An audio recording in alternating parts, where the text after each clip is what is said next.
आज हम लोग एक नया चैप्टर स्टार्ट कर रहे हैं, थर्मोडायनामिक्स। और ये थर्मोडायनामिक्स सिर्फ केमिस्ट्री में नहीं है, थर्मोडायनामिक्स आपका फिजिक्स में भी। तो इसलिए इसको स्पेसिफाई करने के लिए कई जगह पर इस थर्मोडायनामिक्स का नाम होता है केमिकल थर्मोडायनामिक्स। केमिकल थर्मोडायनामिक्स यानी कि थर्मोडायनामिक्स जो केमिस्ट्री से रिलेटेड। पर क्या है, थर्मोडायनामिक्स कहते किसे हैं? थर्मोडायनामिक्स जो हम लोग यहाँ डिस्कस कर रहे हैं एक्चुअली थर्मोकेमिस्ट्री है, केमिकल थर्मोडायनामिक्स है। इसी को इनर्जेटिक्स भी कहा जाता है। इस जगह पर हम लोग बात करते हैं केमिकल रिएक्शन और हीट एनर्जी के बीच के रिलेशन को। थर्मो हीट से बना है, जैसे थर्मोमीटर हीट को मेजर करता है, टेम्परेचर मेजर करता है। यानी इस चैप्टर में हम लोग बात करेंगे कि किसी पार्टिकुलर केमिकल रिएक्शन में कितना अमाउंट ऑफ जूल रिलीज होगा, कितना अमाउंट ऑफ एनर्जी रिलीज होगा या एब्जॉर्ब होगा, या फिर इतने जूल ऑफ एनर्जी सप्लाई करने से किस तरीके का केमिकल रिएक्शन होगा। तो thermodynamics, chemical thermodynamics, thermochemistry, it is the branch of chemistry in which we study about the relation between chemical reaction and heat energy, जहां हीट एनर्जी और chemical reaction के बीच के रिलेशन को पढ़ते हैं। केमिस्ट्री का कई ब्रांच है, जैसे आप देखोगे इलेक्ट्रोकेमिस्ट्री, जहां केमिकल रिएक्शन और इलेक्ट्रिकल एनर्जी के बीच में रिलेशन पढ़ेंगे। सरफेस केमिस्ट्री, नाम से ही पता चल रहा है कि केमिस्ट्री का एक पार्ट होगा। इसके बाद है न्यूक्लियर केमिस्ट्री, यानी कि एटम के न्यूक्लियस और उसमें होने वाले चेंजेस से रिलेटेड वहां बात करते हैं। तो सब जगह पर these all are the branch of chemistry. ये भी थर्मोकेमिस्ट्री, थर्मोडायनेमिक्स भी केमिस्ट्री का एक ब्रांच है। इसमें इतने सारे टॉपिक्स पढ़ने हैं, थोड़ा बड़ा चैप्टर भी है ये और कंसेप्चुअल चैप्टर। आप सिर्फ इसमें से जो बेसिक पार्ट आपका पढ़ा हुआ है सिर्फ वो ये कि आप एक्सोथर्मिक और इंडोथर्मिक पढ़े हैं नीचे क्लासेस में, ठीक है। जो यहाँ पर आने वाला है तो एक्सोथर्मिक इंडोथर्मिक, लेकिन उसके अलावा बाकी सब कुछ जो आपके लिए नया ही। तो ध्यान देना होगा, थोड़ा रेगुलर रहोगे, ठीक है, क्योंकि अदरवाइज बाकी आप पार्ट मिस करेंगे इसमें से। अब जैसे जैसे आगे की तरफ में बढ़ेंगे, नीचे का पढ़ा हुआ पार्ट आपका जो है वो धीरे धीरे कम होना शुरू हो जाएगा। जैसे some basic concept of chemistry start किए थे, तब उस चैप्टर में अधिकांश वो पार्ट था जो आप नीचे क्लासेस में ही पढ़े थे। स्टार्ट करते वक्त में ही बताया था कि some basic concept of chemistry start करने के पीछे का रीजन ये था, या चैप्टर डालने के पीछे का रीजन ये था कि आप पहले पिछले क्लासेस वगैरह में जो कुछ पढ़े हैं एक बार में आपका रिवीजन हो जाए। तो देखिए कि कुछ मैथ्स का भी पार्ट था, कुछ फिजिक्स का भी पार्ट था इस पूरे चैप्टर में। स्ट्रक्चर ऑफ एटम शुरू किए तो वहां पर भी कुछ पार्ट आपका जाना हुआ था, केमिकल बॉन्डिंग में भी जाना हुआ था। लेकिन जैसे जैसे आगे की तरफ में शिफ्ट करेंगे आपका बेसिक पार्ट जो वो कम होता चला जाएगा। जैसे इसमें बहुत सारे नए नए टर्म्स आएंगे, इसमें इतना कुछ पढ़ना है थर्मोडायनामिक्स में। सिलेबस नोट कर लिया आप लोग? तो सबसे पहला पार्ट है introduction. Write down the topic introduction.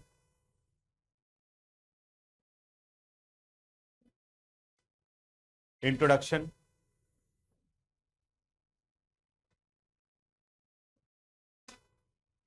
लिखिए इसके बारे में। It is the branch of chemistry, it is the branch of chemistry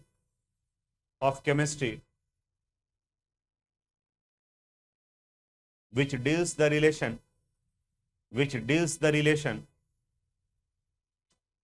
between chemical reaction and electrical energy, chemical reaction and electrical energy, तो सॉरी इलेक्ट्रिकल करें, heat energy, which deals the relation between chemical reaction and heat energy, यानी heat energy और chemical reaction के बीच के relation को पढ़ते हैं। Chemical reaction and heat energy,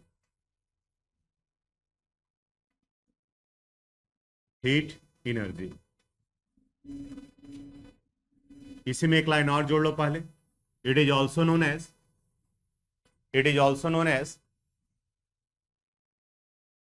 chemical thermodynamics, comma thermochemistry और इनर्जेटिक्स, और इनर्जेटिक्स और इनर्जेटिक्स इनर्जेटिक्स यानी कुछ एक जगह पर आपको बुक में थर्मोकेमिस्ट्री के नाम से मिलेगा, केमिकल थर्मोडायनेमिक्स मिलेगा, और कुछ एक साइड बुक में आपको इनर्जेटिक्स करके चैप्टर होगा, वो भी इसी से रिलेटेड है। फिजिक्स में भी आप पढ़ेंगे थर्मोडायनेमिक्स, वहां भी आपको फिजिक्स वाले सर बताएंगे, लेकिन उस जगह पर हीट एनर्जी और बॉडी का मूवमेंट, मोशन, इन सब बातें से रिलेटेड वहां पे उनको रिलेट किया जाएगा, और यहां पर हम लोग केमिकल रिएक्शन से रिलेट करते हैं। इसको आप नोट कर लीजिए, इसे थर्मो केमिस्ट्री कहा जाएगा, which is the relation between chemical reaction and heat energy. Note कर लिए।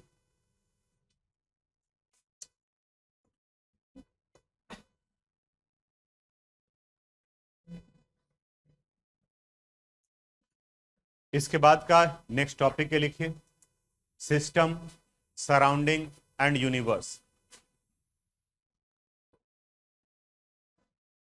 सिस्टम, सराउंडिंग एंड यूनिवर्स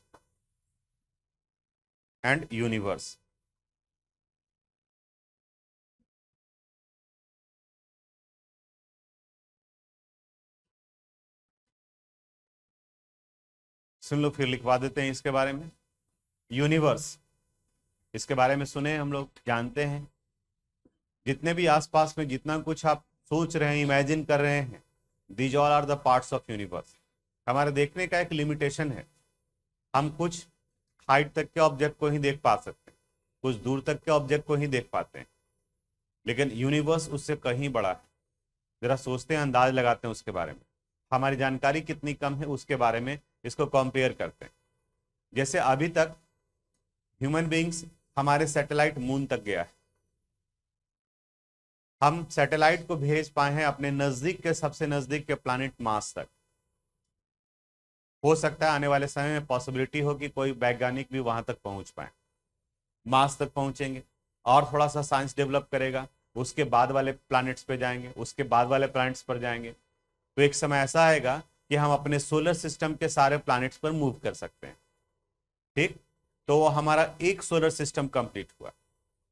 हमारा सोलर सिस्टम मिल्की वे गैलेक्सी का पार्ट है, और इस मिल्की वे गैलेक्सी में सन और उससे बड़े बड़े सिस्टम हैं, उसी के जैसे सोलर सिस्टम है, और इनका नंबर बिलियंस ऑफ है। यानी कि हमारे मिल्की वे गैलेक्सीज में बिलियंस ऑफ स्टार्स हैं, जिनके खुद का अपना सिस्टम है, उनके खुद के प्लैनेट्स और सैटेलाइट्स हैं। तो जानकारी सोचो कितना कम है। अभी हम सिर्फ अपने मार्स तक ही पहुंचे हैं, सैटेलाइट्स भेजे, इंस्ट्रूमेंट गया है हमारा। आने वाले समय में उसके बाद पूरे प्लैनेट्स को हम कवर करेंगे, तो हमारा एक सोलर सिस्टम कंप्लीट होगा, और इस तरह के बिलियंस ऑफ स्टार्स हैं, उनका प्लैनेट्स है, उनका सैटेलाइट्स है, तब कंप्लीट होगा एक गैलेक्सी, जिसे मिल्की वे गैलेक्सी कहते हैं। और इस यूनिवर्स में बिलियंस ऑफ गैलेक्सीज हैं। तो सोच के देखो कि कितना बड़ा है ये यूनिवर्स, ठीक है, और उस यूनिवर्स में हमारी जानकारी कितनी कम है। जो हम लोग कभी कभी सुनते हैं, कहीं कहीं पे न्यूज में, मैगजीन में आता है कि हाँ कुछ उड़न तस्तरी जैसा देखने के लिए मिला, एलियंस की प्रोबेबिलिटी है, हो सकता है प्रोबेबिलिटी, क्योंकि हम तो जानेंगे तभी तो पता चलेगा कि हाँ वैसा वहां भी होता है, उस जगह पर भी होता है। जब वहां पहुंचेंगे, अप्रोच करेंगे, तभी पता चलेगा। हो सकता है कि कहीं दूसरे प्लैनेट्स का साइंस जो है हमसे कहीं ज्यादा जो है वो एडवांस हो, वहां पर वो टेलीपोर्ट हो रहे होंगे, जैसा हम लोग कभी कभी मूवी वगैरह में, सीरियल वगैरह में देखते हैं कि आसानी से वहां मूव करके आ सकते हैं। लेकिन ये तभी पता चलेगा जब वहां तक हम लोग पहुंच पाएंगे। जैसे आप नदी के इस किनारे पर रह रहे हैं, तो आपको नहीं पता है कि नदी के दूसरी तरफ में क्या हो सकता है। ये तो तभी पता चलेगा जब वहां के लोग यहाँ आएंगे, या यहाँ से कोई वहां जाएगा तो बताएगा कि हाँ उस तरफ में क्या है। और अगर कोई गया ही नहीं है उधर, तो कैसे पता चलेगा? तो वहां से जब तक आएगा नहीं तब तक। तो उसी तरीके से यहाँ पर भी यूनिवर्स बहुत वास्ट है। यूनिवर्स का मतलब यह हुआ कि जितने भी चीजें आप देख रहे हो अपने आसपास में, वो सब का सब यूनिवर्स का पार्ट है। अब सिस्टम कहा जाता है, it is the part of universe which is under observation. Under observation, जैसे हम यहाँ पे बता रहे हैं कुछ आपको इस थर्मोडायनामिक्स चैप्टर के बारे में, तो आप सब लोग का ध्यान मेरी तरफ में, तो हम यहाँ पर एज ए सिस्टम हो गए। अगर मान ली कि क्लास के बाहर होकर के कोई ये डिस्कशन सुन रहा हो, कि आखिर ये लोग किस टॉपिक पर डिस्कस कर रहा है, तो हमारा क्लास अंडर ऑब्जर्वेशन चलाया, तो इस क्लास को हम लोग सिस्टम कहेंगे। आप केमिस्ट्री लैब में गए हैं और कोई केमिकल रिएक्शन टेस्ट ट्यूब के अंदर में करा रहे हैं, मान ली कि ये टेस्ट ट्यूब है, यहाँ आप हीट सेक किए, फिर देखें कि कोई कलर में चेंजेज आया है नहीं आया, इसके टेम्परेचर में चेंजेज आया है नहीं आया, तो ये टेस्ट ट्यूब हमारे अंडर ऑब्जर्वेशन है, तो इस टेस्ट ट्यूब को क्या कहा जाएगा, सिस्टम। तो system it is the part of universe which is under observation, यानी कि जिसके बारे में बात किया जा रहा है।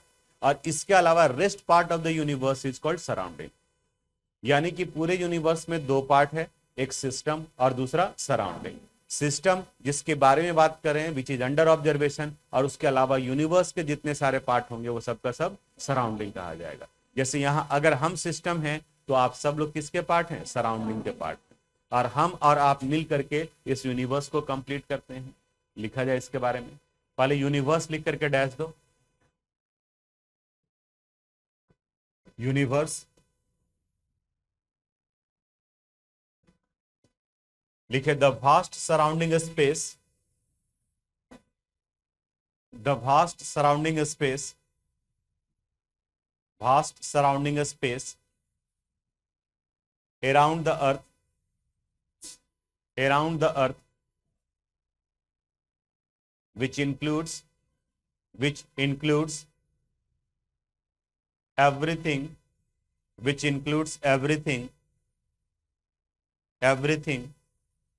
like planets, stars, etc., etc., is called universe, is called universe. Next लिखो सिस्टम,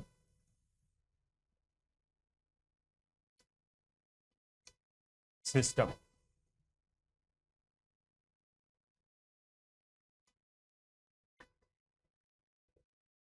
लिखे इसके बारे में, it is the part of universe, it is the part of universe which is under observation, it is the part of universe which is under observation,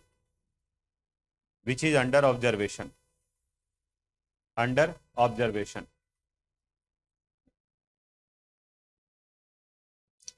next क्या लिखोगे, surrounding, surrounding लिखे, surrounding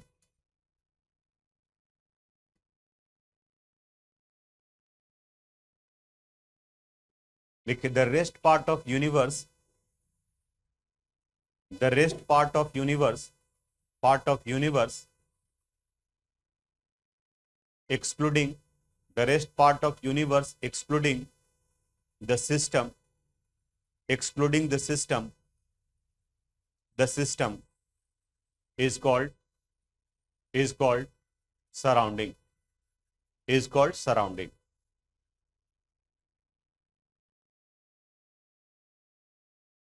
यानी यहां के डेफिनेशन से ये clear हुआ कि system and surrounding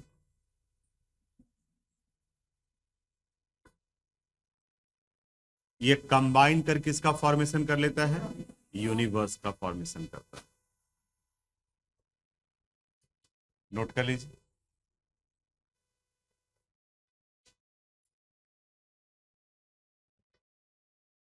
next topic है types of system, types of system.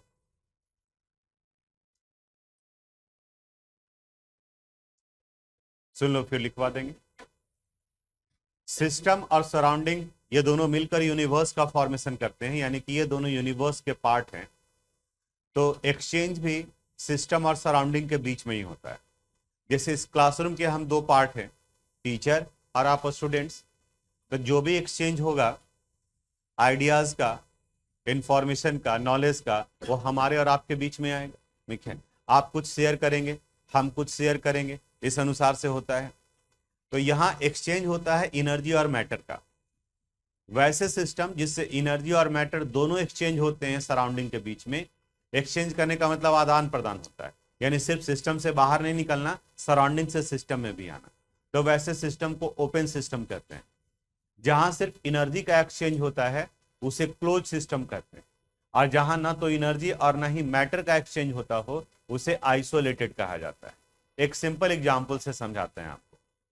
जैसे एग्जांपल लेते हैं, एक कप ऑफ टी, एक कप में चाय है, ठीक है, गर्म है, चाय बोल रहे हैं तो गर्म ही होगा, ठीक है।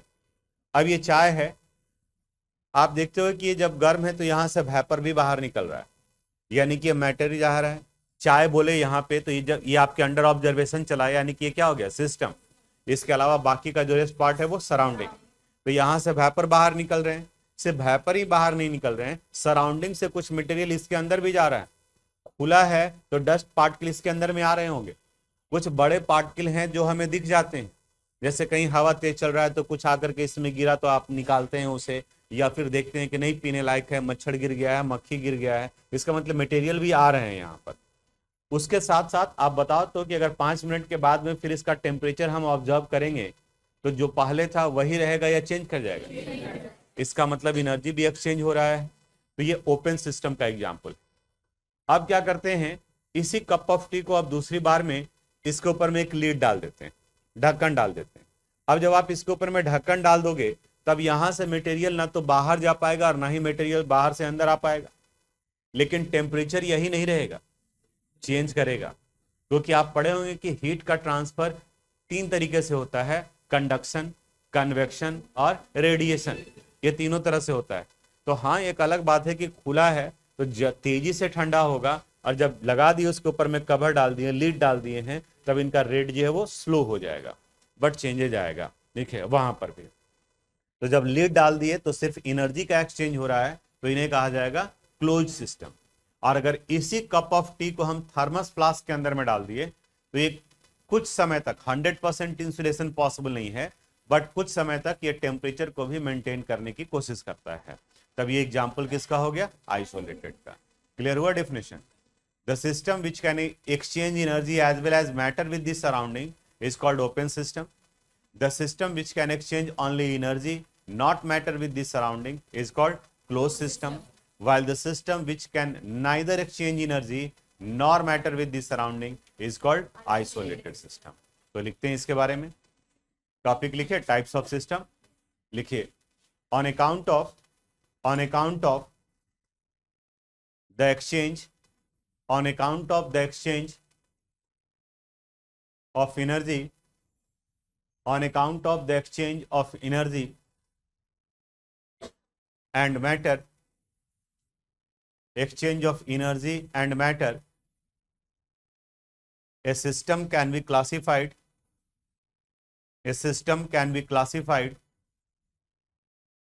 into following 3 types. A system can be classified into following 3 types.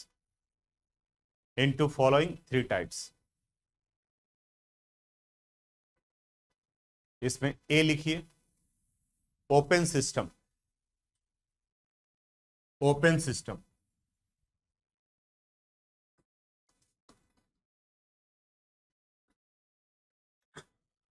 लिखिए, it is the type of system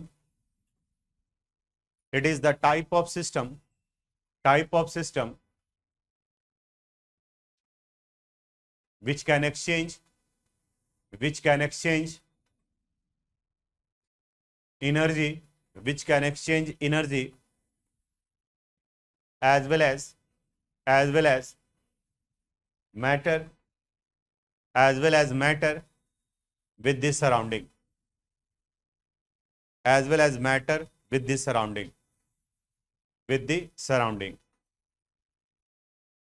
as well as matter with the surrounding, next लिखो, closed system.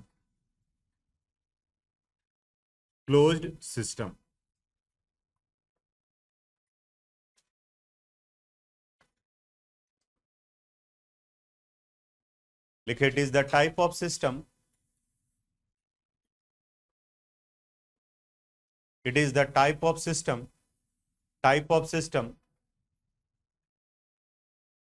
which can exchange energy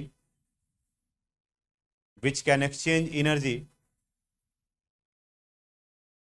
not matter with the surrounding, not matter with the surrounding,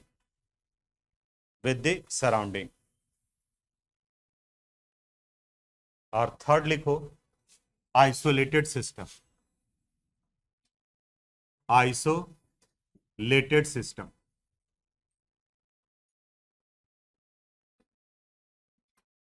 isolated system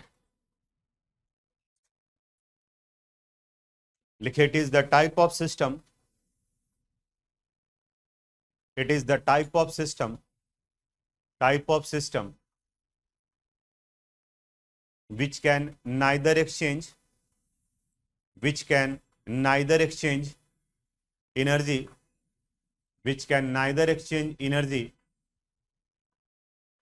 nor matter,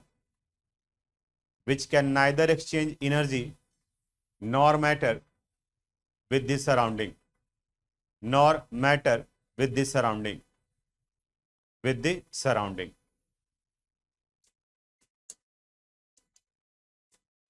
अगर diagrammatically से दिखाना चाहें तो ऐसे draw कर सकते हैं हम लोग। ये एक सिस्टम है,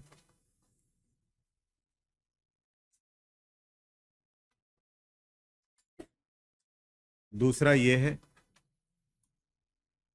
इसके ऊपर में लीड डाला हुआ है, और तीसरा इसे एक इंसुलेटेड बॉक्स में डाल दिया गया है।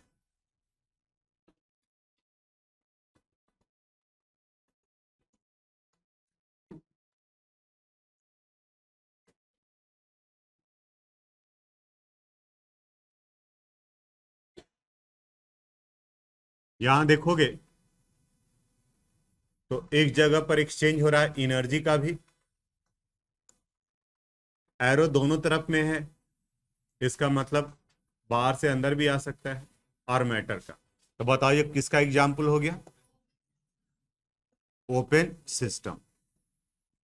लेकिन ये लीड से लगा हुआ है, ढक्कन लगा हुआ है इसमें, तो ये सिर्फ क्या एक्सचेंज कर सकता है? एनर्जी। तो ये एग्जाम्पल हो गया किसका? क्लोज्ड सिस्टम का, क्लोज्ड सिस्टम। और इस वाले केस में किसी का भी एक्सचेंज नहीं हो सकता है, तो इन्हें कहा जाएगा आइसोलेटेड सिस्टम। ठीक है, ड्रॉ कर लीजिए डायग्राम। अब इससे रिलेटेड कुछ क्वेश्चन सोल्व करते हैं।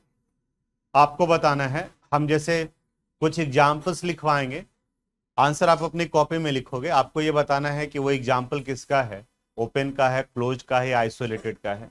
जो जनरल सेंस होता है वो आप लगाओगे। जैसे कप ऑफ टी है, तो कप ऑफ टी का मतलब ये होता है कि कप में चाय है, खुला होगा। अब उसमें आप ये अलग से कंडीशन मत जोड़िए कि सर इस पर ढक्कन लगा हुआ है कि नहीं लगा हुआ है। जो जनरल सेंस निकलता है आप वो जनरल सेंस अप्लाई करोगे। लिखिए द क्वेश्चन, लिखिए क्लासिफाई द फॉलोइंग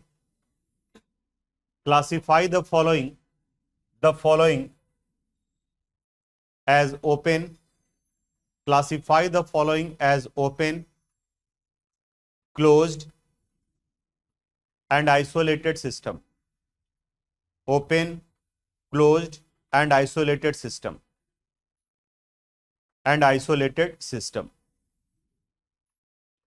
लिखिए इसमें first, a spaceship, अंतरिक्षयान, a spaceship। बोलोगे नहीं, कॉपी में अपना लिखो। Second, a glass of hot milk,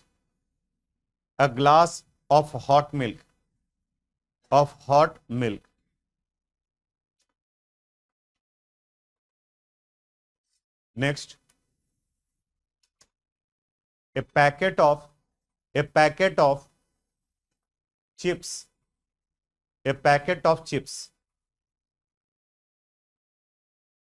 next,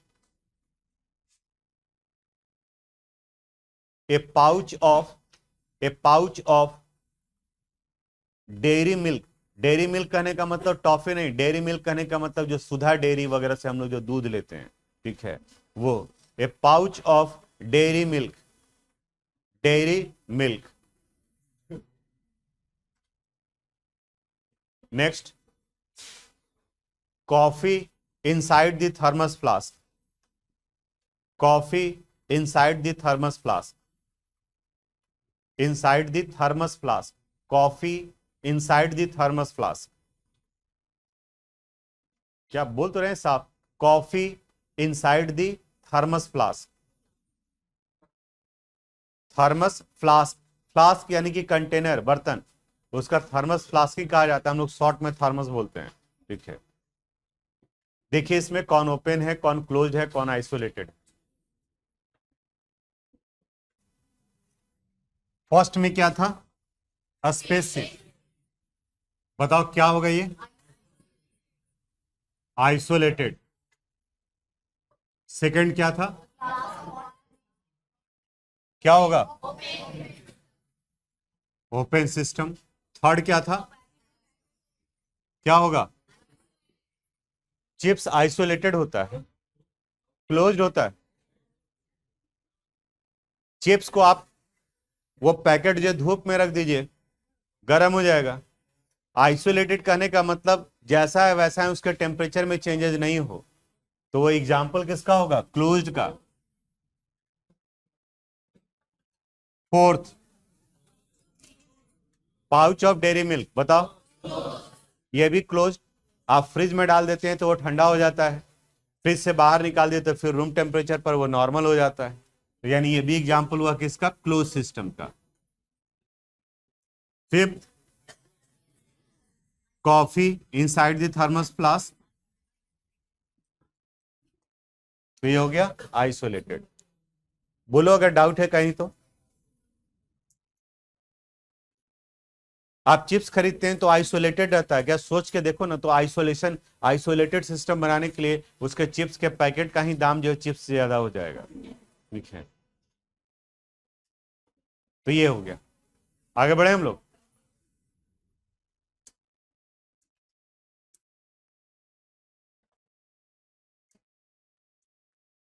लिखिए नेक्स्ट, इंटरनल एनर्जी,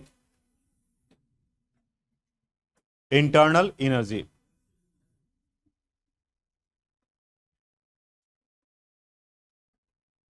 चलो अब ध्यान दोगे, क्योंकि ये थर्मोडायनेमिक्स खाली वो चिप्स कुरकुरे और दूध नहीं है, ठीक है, आगे बहुत कुछ है, तब फिर फोकस अब आपका यहां आना चाहिए। ये इंटरनल एनर्जी क्या है, इंटरनल एनर्जी नाम से ही पता चल रहा है कि इंटरनल कुछ बातें की जा रही होंगी।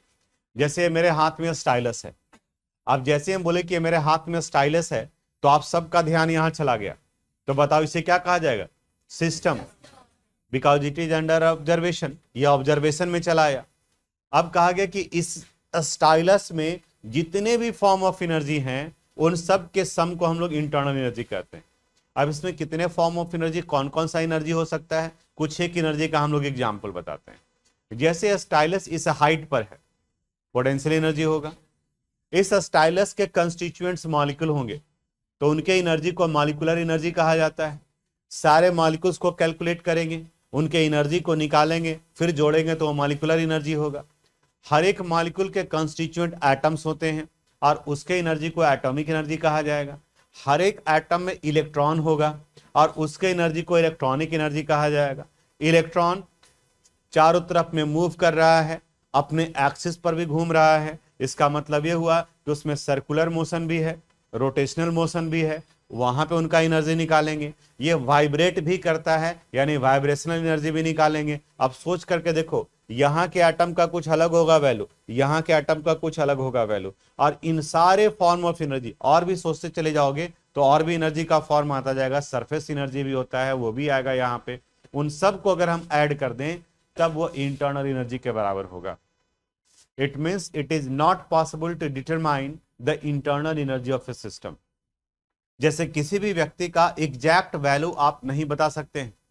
एग्जैक्ट वैल्यू हम लोग क्या करते हैं, एग्जैक्ट वैल्यू कहने का मतलब सामने वाले व्यक्ति के नाम पर कितना प्रॉपर्टी है, उसके बैंक अकाउंट में कितना पैसा है, उसके पॉकेट में कितना पैसा है, उसको आप जोड़ दिए। नहीं, अभी तो उसके शरीर में ही इतना सारा बॉडी पार्ट है, किडनी है, लंग्स है, हार्ट है, उन सब का भी तो पैसा जोड़िएगा ना।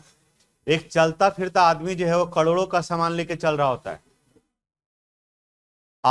हम क्या करते हैं, 1000-2000 रुपया हुआ पॉकेट में, तो आप उसको ऐसे हाथ रखे हुए हैं, संभाल के रखे हुए हैं, ठीक है।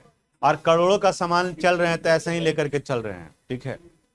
ये इसलिए क्योंकि अभी इस ऑर्गन का ओपन मार्केट में यूज जो है वो आसान नहीं है। आने वाले समय में अगर इनका ओपन मार्केट में यूज जो आसान हो जाएगा तो सबसे ज्यादा टेंशन यही हो जाएगा कि अब इसको बचाएं तो कैसे बचाएं, ठीक है। आप जा रहे हैं, जैसे ही सगना मोड़ पे पहुंचे एक वैन आके लगेगा, खींच के ले जाके हाथ ही खाना उतार देगा। अब आप वहां पे चिल्लाना शुरू करोगे कि मेरा किडनी निकाल लिया, किडनी निकाल लिया। 2-4 लोग दौड़ेंगे, कोई पूछेगा कि किडनी निकाला कि लंग्स भी निकाला, तो तुम बोलोगे देखिए बताइए तो लंग्स है कि लंग्स को निकाल लिया, ठीक है। तो ऐसा हो सकता है। अभी अभी ये लग रहा है कि हाँ ऐसा कैसे, हंसी आ रही है, बट आप सोच के देखो कि जिस रेशियो से साइंस आगे बढ़ रहा है, पॉसिबिलिटी तो है। एक का बॉडी ऑर्गन जो है वो दूसरे के बॉडी में लग सकता है। ट्रांसप्लांटेशन अगर सक्सेसफुल हो जाए, बहुत कम समय में अगर पॉसिबल हो जाए, अभी होता है ट्रांसप्लांटेशन, लेकिन उसके लिए एक प्रोसेस होता है, उसके बाद में होता है। किडनी वगैरह जो है थोड़ा सा आसान हो गया, तो इसलिए आप देखते हो कि कई बार न्यूज में आता है कि कहीं आप गए डॉक्टर के पास में ऑपरेशन करवाने के लिए, वो देखता है कि हाँ ये अल्ट्रासाउंड वगैरह कराने वाला कंडीशन में नहीं है, तो डॉक्टर रिस्क लेते हुए ऑपरेशन कर रहा है अपेंडिक्स का, और पता चला कि किडनी भी निकाल लिया है। वो तो देख रहा है कि चीरा लगा है, ठीक है, और तब तक आप अपना काम कर रहे हैं। उसको पता है, खास करके वैसे ही लोग होते हैं। अब अगर बीमार पड़े, आपका फिर से अगर अल्ट्रासाउंड हुआ, तो पता चलता है कि आप एक ही किडनी पर चल रहे थे, आपका एक किडनी निकाला हुआ है। तब फिर पीछे में जाता है और वो न्यूज जो आ जाता है आपके पेपर में, आपके टीवी पर, कि हाँ उनका किडनी निकाला हुआ है, लंग्स निकाला हुआ है। ये जैसे जैसे आगे बढ़ेगा तो ये और ज्यादा फास्ट हो जाएगा। चलते फिरते आपका किडनी निकल जाएगा, ठीक है। पॉकेट में पैसा रखा हुआ रहेगा, उसका तो कीमत कम है, वो क्यों ले जाएगा, ठीक है। आपका उसमें जो है जितना पैसा रहेगा, 1000-2000 रुपया, यहाँ लाखों करोड़ों वाला सामान नहीं निकालेगा, ठीक है। थोड़ा 5 मिनट ज्यादा मेहनत लगेगा, तो वहां पर वो ज्यादा मुश्किल हो जाएगा। खैर सुनो, तो हम ये बताना चाह रहे थे कि किसी व्यक्ति का आप एग्जैक्ट वैल्यू नहीं बता सकते। आप सारा संपत्ति के बारे में बता सकते हैं, उसके दिमाग में कितना पैसा है कैसे आप बता सकते हैं। हम पढ़ा रहे हैं तो कितना अर्न करेंगे, अभी ये कोई कैसे बता सकता है? ये तो कैलकुलेट नहीं किया जा सकता है। और मेरे ही बारे में नहीं, किसी के बारे में भी कहा जा सकता है, ठीक है। आप यहाँ पे फी जमा करते हैं, एक तरीके से आपके पेरेंट्स भी तो रिस्क ही लेते हैं। क्या आपके पेरेंट्स को पता है कि पंकज कल नहीं रहने वाला है? किसी को नहीं पता है। अब जैसे बोल दिए तो कितना लोग तो टेंशन में भी आ जाएगा कि सही में अगर ये कल नहीं रहे तो फिर, ठीक है, हम आज पैसों जमा कर दिए, ठीक है। तो ये तो रिस्क लेते हैं हम लोग, ठीक है, हर जगह पर जे आज भी किया है 2-3 लोग, ठीक। बट ऐसे ही चल रहा होता है, एक उम्मीद के अनुसार से हम लोग चल रहे होते हैं, but it is not possible to calculate exact value. उसी तरह से किसी सिस्टम के टोटल एनर्जी को कैलकुलेट नहीं कर सकते हैं, but we can determine the change in internal energy. Change in internal energy को यू से रिप्रेजेंट किया जाता है, ये लिखवाएंगे आगे। तो U2 माइनस U1, ये मान ली कि ये फाइनल है और ये क्या है, इनिशियल। तो जैसे ही बोले कि ये निकाला जा सकता है लेकिन ये नहीं निकाल सकते हैं, तो लगा कि कैसे निकाल सकते हैं। फॉर्मूला में जब U1 का वैल्यू नहीं पता होगा, U2 का वैल्यू नहीं पता होगा, तो डेल्टा U कैसे निकालेंगे? थोड़ा ध्यान से समझना। हम बताए कि आप मेरा एग्जैक्ट वैल्यू नहीं निकाल सकते, लेकिन अगर आप 10 रुपया दिए तो आप ये कह सकते हैं कि पहले आपका जो भी वैल्यू रहा हो, अब 10 रुपया उसमें क्या हो गया, बढ़ गया। अगर मेरे पॉकेट से आप 10 रुपया निकाल लिए तो आप कह सकते हैं कि आपका पहले जो भी वैल्यू रहा हो, लेकिन अब 10 रुपया क्या हो गया, कम हो गया। उसी तरह से किसी सिस्टम का अगर आप हीट एनर्जी सप्लाई कर रहे हैं या उसके ऊपर में वर्क कर रहे हैं, तो उनका इंटरनल एनर्जी चेंज हो जाता है। तो कितना हीट सप्लाई किए या कितना हीट वो रिलीज किया, ये तो हम कैलकुलेट कर ही सकते हैं, और इसके अनुसार से हम लोग चेंज इन इंटरनल एनर्जी निकालते हैं, और इनका न्यूमेरिकल भी उसी पर बेस्ड होगा। लिखिए, लिखवाते हैं। लिखो, the sum of SUM, the sum of all the forms of energy, the sum of all the forms of energy, all the forms of energy associated with a system, associated with a system, associated with a system is called internal energy, is called internal energy of the system, is called internal energy of the system, it is represented by U, capital U. It is represented by U. Paragraph change. It is impossible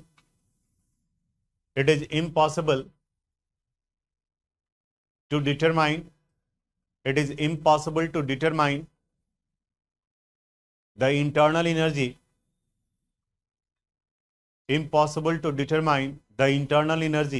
of a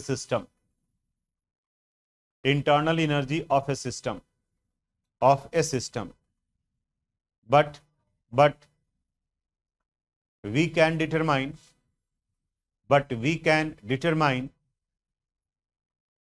the change in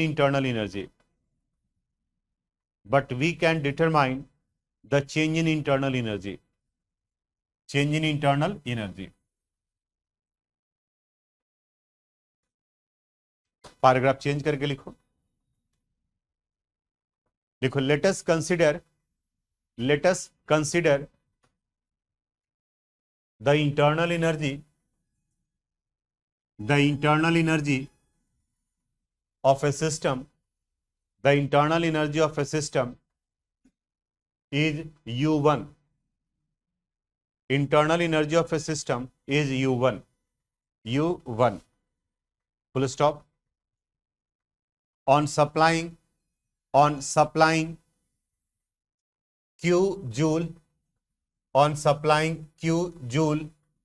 of heat energy,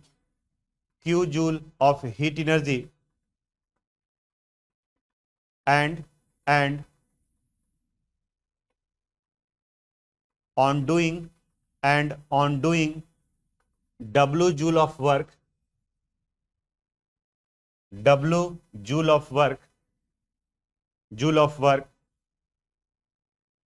internal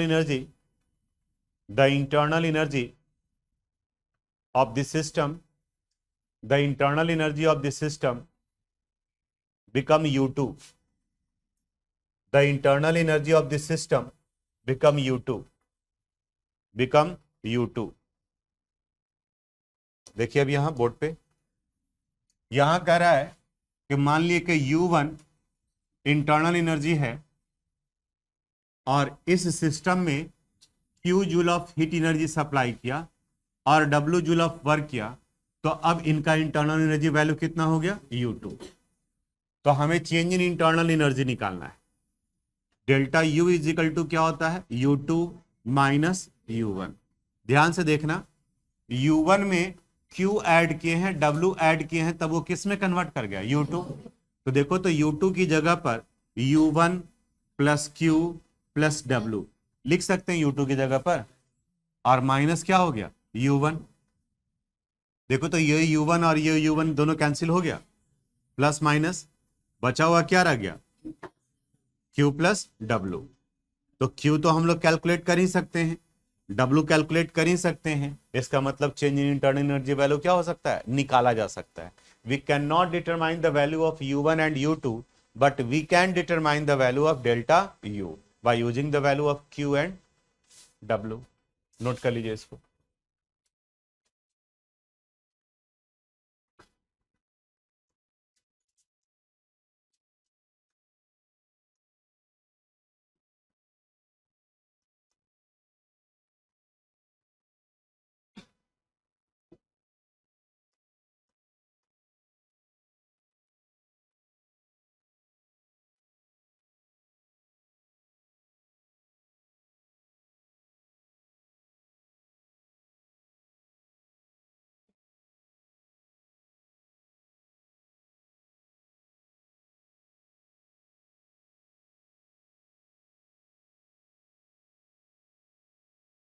note कर लिए?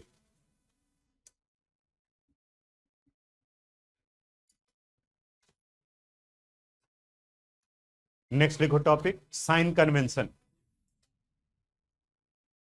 Sign convention.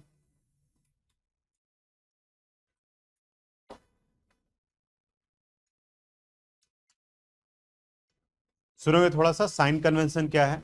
हम लोग sign convention use करते चले आ रहे हैं, physics में भी यूज करते हैं, मैथ्स में भी यूज करते हैं।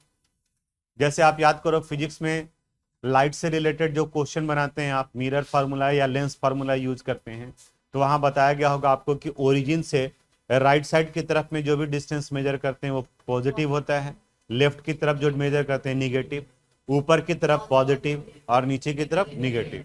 तो ये कन्वेंशन हो गया, यानी इसी कंसेप्ट को आपको फॉलो करना है। यहां पर भी कभी क्यू का वैल्यू प्लस होगा और कभी माइनस होगा। एकदम सिंपल सा तरीका याद रखो, कंफ्यूजन नहीं होगा। वो सारे प्रोसेस जिससे सिस्टम का एनर्जी बढ़ सकता है, वो सारे प्रोसेस जिससे सिस्टम का एनर्जी बढ़ेगा पॉजिटिव होगा, और जिससे घटेगा वो निगेटिव होगा। आप बताओ, अगर हम कह रहे हैं 50 joule of energy is absorbed by the system, 50 joule of energy is absorbed by the system, तो बताओ ये प्लस होगा या माइनस होगा? प्लस। सिस्टम के द्वारा एब्जॉर्ब किया गया, इसका मतलब सिस्टम का एनर्जी क्या हो रहा है? बढ़ रहा है, तो प्लस हो रहा है। 20 joule of work is done by the system, क्योंकि जो सिस्टम वर्क कर रहा है तो जो वर्क करेगा उसका एनर्जी कम होगा। हम आपको पढ़ा रहे हैं, वर्क कर रहे हैं, तो मेरा एनर्जी खर्च हो रहा है, हम टायर्ड फील करेंगे, ठीक है, थकेंगे हम। तो जो वर्क करेगा उसका एनर्जी कम होगा, और जिस पर वर्क किया जा रहा है उसका एनर्जी बढ़ेगा। तो पूरे यूनिवर्स में दो ही पार्ट है, एक सिस्टम है और दूसरा सराउंडिंग। तो अगर सिस्टम पर वर्क किया गया तो बढ़ेगा, और सिस्टम के द्वारा किया गया तो घटेगा। अब स्टेटमेंट जो वो चेंज कर सकता है, जैसे ध्यान से देखना, if 20 joule of work is done by the surrounding, 20 joule of work is done by the surrounding, तो बताओ वैल्यू प्लस होगा या माइनस होगा? क्या होगा? क्या? देखो चेहरा बदलने से कैसे प्लस माइनस में कन्वर्ट कर गया? अरे प्लस ही होगा, ठीक है। कॉन्फिडेंस थोड़ा सा बिल्ड कीजिए। हमने क्या बताया? कौन वर्क कर रहा है? सराउंडिंग। किस पे वर्क करेगा? और जब सिस्टम पे वर्क होगा तो सिस्टम का एनर्जी बढ़ेगा। तो या तो कहा जाए कि सिस्टम पे वर्क हुआ, या तो कहा जाए सराउंडिंग ने वर्क किया, दोनों का सेंस तो एक ही निकलता है। हम आपको पढ़ा रहे हैं या आप हमसे पढ़ रहे हैं, दोनों का सेंस तो एक ही निकला। दोनों कंडीशन में आप ही के ऊपर में वर्क हो रहा है, तो इसको ध्यान रखना होगा साइन कन्वेंशन में। लिखिए अब इसका, आप भी नोट कीजिए।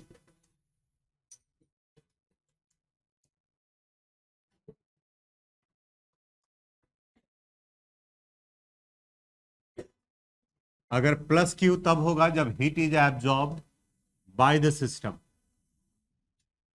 Absorbed by the system.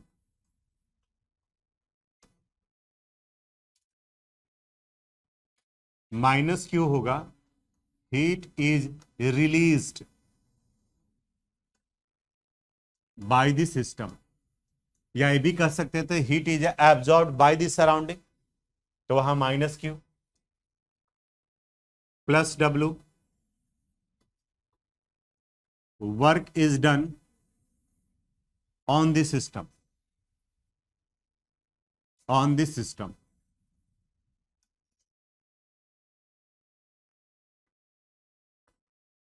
Minus W, work is done by the system.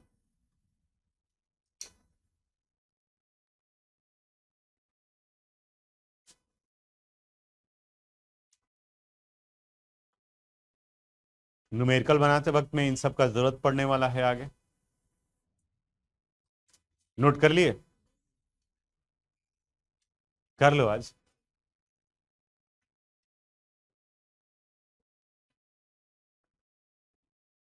हो गया? अरे क्या लिख रही है यार?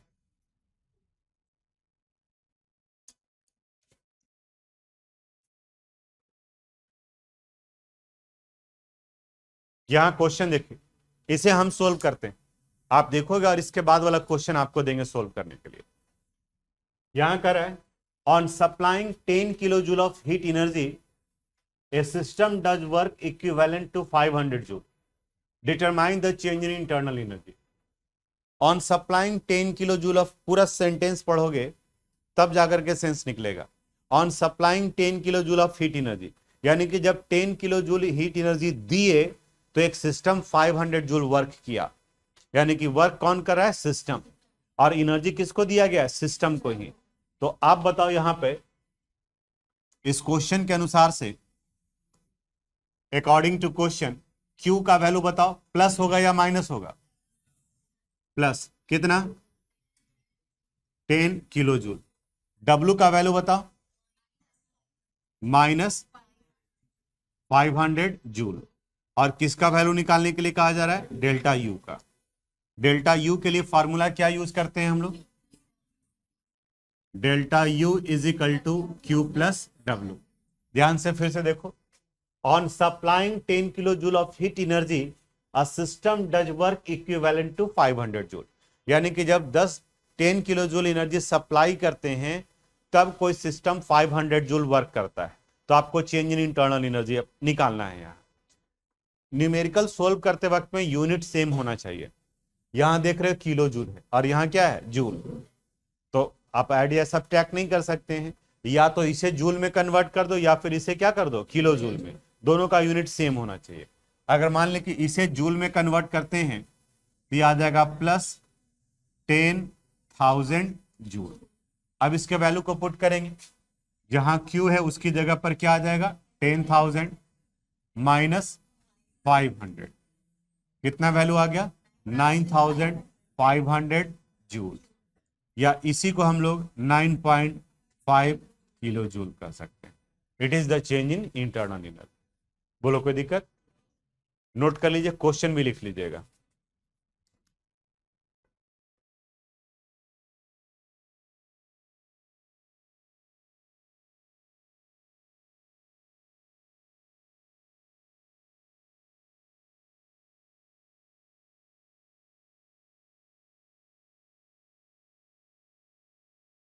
चलो देखो, कुछ लोग बना रहे थे, कुछ लोग तो ऐसे ही बैठे हुए हैं, इसलिए हम पीछे बैठे थे ताकि पता चले। अभी नहीं बनेगा ना तो थर्मोडायनेमिक्स हिलेगा भी नहीं, ठीक है? क्योंकि आपका आदत तो हो गया कि बस ऐसे ही जो है वो सामने में स्क्रीन पर जो दिखाई देगा उसको हम लिख लेंगे। हम तो पहले ही बताया कि यह लिखने का भी टेंशन नहीं है, आज के डेट में तो हम प्रोवाइड कर देते हैं। जैसे तुम्हारा छूट भी गया तो उसमें भी है तवा मचाने का जरूरत नहीं था, वो तो घर पहुंचते ही तुम्हारे पास में रहेगा, ठीक है? लेकिन कोशिश कीजिएगा तब थर्मोडायनामिक्स, इक्विलिब्रियम, कई स्टेप में जाकर के क्वेश्चन बनेगा। और जब ये सिंपल सा बुतरू वाला क्वेश्चन नहीं बनेगा तब तो फिर नहीं बनेगा। क्या बताया कि आप पहले पढ़ो क्वेश्चन को, क्या दिया हुआ है और प्लस और माइनस करना था।